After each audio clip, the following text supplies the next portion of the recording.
Fue una estrella de la música y el cine, con una voz inconfundible y una carrera llena de éxitos. Pero su vida estuvo marcada por escándalos, traiciones y un final trágico. Ayudó a Juan Gabriel cuando más lo necesitaba, pero fue acusada de traicionar a su propia hermana. La fama le dio todo, pero el destino se encargó de arrebatárselo poco a poco.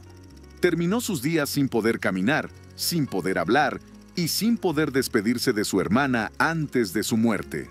¿Qué pasó realmente con la prieta linda? ¿Fueron ciertos los rumores que la persiguieron hasta el final?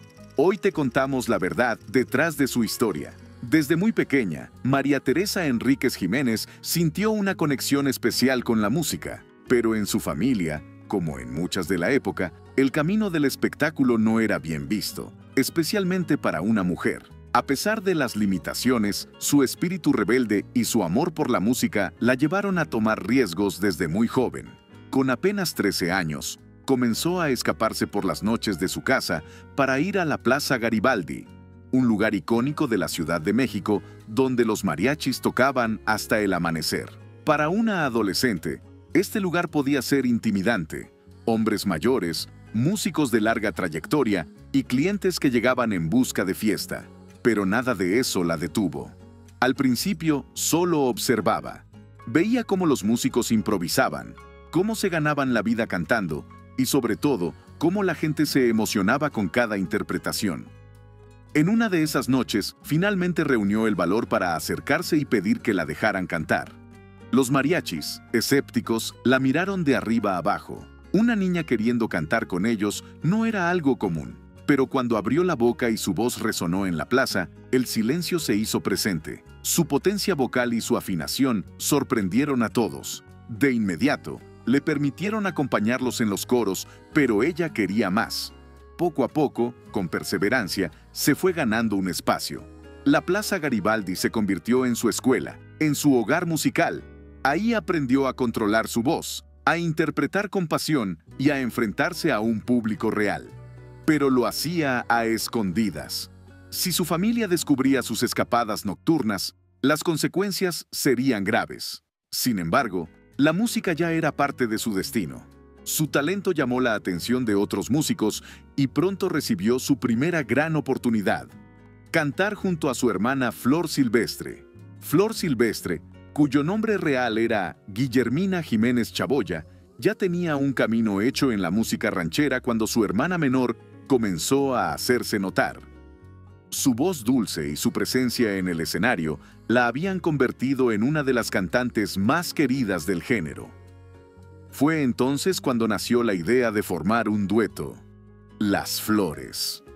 Dos hermanas talentosas, con un mismo estilo y un gran parecido físico, parecían la combinación perfecta.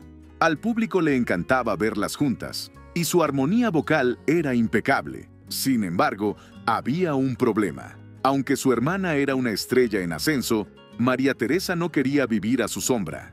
Quería forjar su propio camino, ser reconocida por su talento y no solo por ser la hermana de Flor Silvestre. A los 14 años, tomó la decisión que marcaría el rumbo de su carrera: dejar el dueto y lanzarse como solista. Fue un paso arriesgado, pero necesario. Cuando decidió cantar en solitario, no tardó en recibir una oportunidad que definiría su futuro. Fue Silvestre Vargas, director del legendario Mariachi Vargas de Tecalitlán, quien la invitó a cantar en el Teatro Mariscal. Para una joven de su edad, era un escenario imponente, pero no dudó en aceptar. Esa noche, con el público expectante, demostró de qué estaba hecha. Su interpretación fue arrolladora y su voz, potente y llena de emoción, conquistó a todos los presentes. No había duda, tenía todo para triunfar. El boca a boca hizo su trabajo y poco después comenzaron a llegar más ofertas. La música ranchera la estaba recibiendo con los brazos abiertos. Pero la fama y el reconocimiento también trajeron consigo un obstáculo inesperado: las comparaciones con su hermana Flor. A pesar de su talento, el camino no fue fácil. Su primer disco no tuvo el impacto esperado y el motivo era evidente. El público no podía evitar compararla con Flor Silvestre. Sus voces eran similares, su estilo musical casi idéntico, y para muchos, María Teresa no era más que una imitación de su hermana mayor. La prensa comenzó a señalarla como la copia de Flor, y algunos críticos la veían como una cantante que intentaba aprovechar el éxito de su hermana. Pero en lugar de dejarse vencer, tomó la decisión de reinventarse, cambió su estilo vocal, trabajó en una interpretación más personal y adoptó un nombre artístico que la haría inconfundible, La Prieta Linda. Este cambio marcó un antes y un después en su carrera. Finalmente, pudo despegar con su propio nombre y dejar atrás las comparaciones. Canciones como Quieto Chapulín y Amantes de una noche comenzaron a sonar en la radio, y su presencia en los escenarios era cada vez más fuerte. Pero mientras su carrera despegaba, su vida personal empezaba a llenarse de rumores.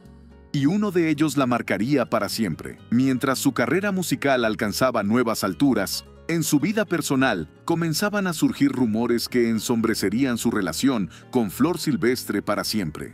Todo comenzó en la década de los 60, cuando la Prieta Linda contrajo matrimonio con el periodista Raúl Valera Campos, con quien tuvo 3 hijas. Su vida parecía estable, pero en los pasillos del mundo del espectáculo comenzaron a circular versiones que la vinculaban con una persona inesperada: Antonio Aguilar, el esposo de Flor Silvestre.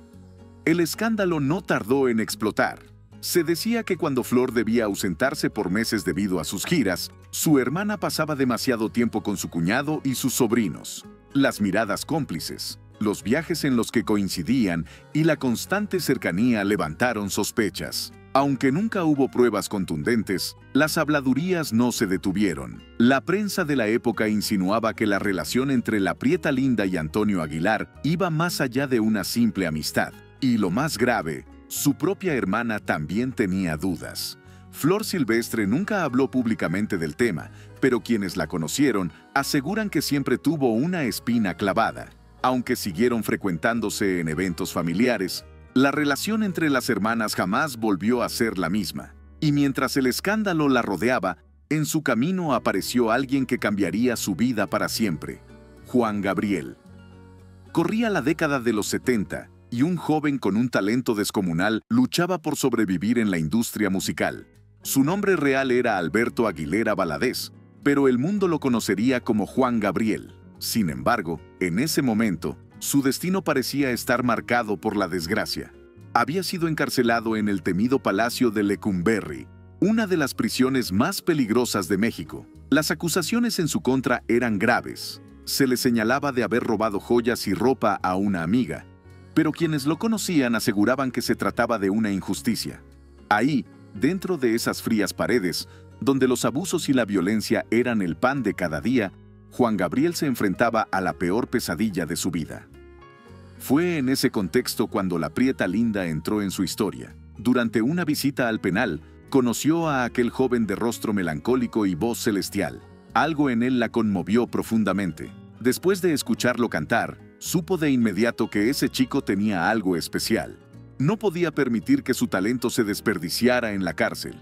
Usó todos sus contactos, movió influencias y habló con la persona correcta: el director de Lecumberri, quien resultó ser cuñado de su hermana. Gracias a su intervención, Juan Gabriel recuperó la libertad y pudo empezar su carrera, y ella no solo le dio la oportunidad de salir de la cárcel, sino que también se convirtió en su primera gran madrina en la música. De esta alianza nacieron grandes éxitos, incluyendo el álbum Lo Mejor de Juan Gabriel en voz de la Prieta Linda, que lanzó en 1980. Pero aunque su carrera seguía en ascenso, la vida tenía preparados para ella golpes aún más duros. En 2006, la Prieta Linda enfrentó una de las pérdidas más devastadoras de su vida: la muerte de su esposo, Raúl Valera Campos. Aunque su matrimonio había estado lleno de altibajos y rumores, él había sido su compañero por más de 4 décadas. Su fallecimiento la sumió en una tristeza profunda. A partir de ese momento, su energía y su pasión por la música comenzaron a desvanecerse. El golpe final llegó cuando cumplió 80 años. Una embolia la dejó severamente afectada y, aunque intentó recuperarse, nunca volvió a ser la misma. Su movilidad se redujo y poco a poco su vida comenzó a limitarse a su hogar. Pero el destino aún tenía un último golpe reservado para ella. En 2016, Su sobrina la invitó a su boda, y aunque su salud ya no era la mejor, no quiso faltar al evento. Parecía una noche tranquila, pero al salir de la celebración, ocurrió lo impensable. Fue atropellada. El impacto fue devastador para su ya frágil estado de salud. Su pierna quedó gravemente afectada y los médicos le recomendaron someterse a una cirugía para evitar complicaciones. Sin embargo, el miedo la paralizó. Rechazó la operación, convencida de que no la sobreviviría. Su decisión tuvo consecuencias irreversibles. Quedó completamente inmovilizada. Con el tiempo, su salud se deterioró aún más y su capacidad para hablar también se vio afectada. Mientras ella permanecía en casa, aislada y sin poder hacer mucho, su hermana Flor Silvestre seguía activa en los escenarios. Esto, según allegados, fue un golpe emocional para la Prieta Linda, quien en sus últimos años lamentaba no haber podido continuar con su carrera. Pero si algo la marcó profundamente, fue la distancia con Flor. Nunca pudieron reconciliarse. Y cuando la tragedia golpeó nuevamente a su familia, la Prieta Linda se dio cuenta de que el tiempo para arreglar las cosas se había agotado. El 25 de noviembre de 2020, Flor Silvestre falleció a los 90 años. A pesar de haber superado un cáncer años atrás, su muerte fue atribuida a causas naturales, pero la Prieta Linda no pudo despedirse de ella.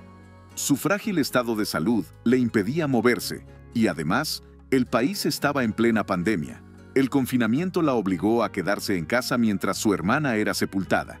Este golpe la afectó profundamente. Ya no tenía fuerzas para seguir luchando. Su encierro continuó por meses y su salud se fue apagando poco a poco, hasta que el 21 de septiembre de 2021 la encontraron en el suelo de su habitación. Había sufrido un paro cardíaco. La noticia de su muerte generó conmoción. Al principio se especuló que había sido víctima de COVID-19, pero su familia desmintió esos rumores, asegurando que se trató de complicaciones derivadas de la edad. Sin embargo, la polémica no terminó ahí. Algunos aseguraban que su familia ocultó la verdadera causa de su muerte para poder realizar un funeral más privado en plena pandemia. A pesar de los rumores, la despedida de la Prieta Linda fue discreta. Solo asistieron familiares cercanos y la prensa se quedó afuera de la funeraria. Sus restos fueron cremados y llevados a la iglesia de San Agustín en Polanco, donde finalmente descansó junto a su esposo. Pero la gran pregunta quedó en el aire. ¿Murió con el remordimiento de no haberse reconciliado con su hermana? A pesar de los escándalos y las tragedias que marcaron su vida, la Prieta Linda dejó una huella imborrable en la música ranchera. Sus canciones siguen sonando, su historia sigue siendo contada, y su nombre quedó inscrito en la historia del regional mexicano, porque al final, más allá de los rumores y las controversias, su talento fue innegable, y aunque ya no está físicamente, su voz sigue viva en el corazón de quienes la recuerdan. ¿Conocías la historia de la Prieta Linda? ¿Qué opinas sobre su relación con su hermana, Flor Silvestre? Déjanos tu comentario y comparte tu opinión. Si esta historia te conmovió, no olvides darle like al video y suscribirte para seguir recordando a las grandes leyendas del cine mexicano. Nos vemos en el próximo video.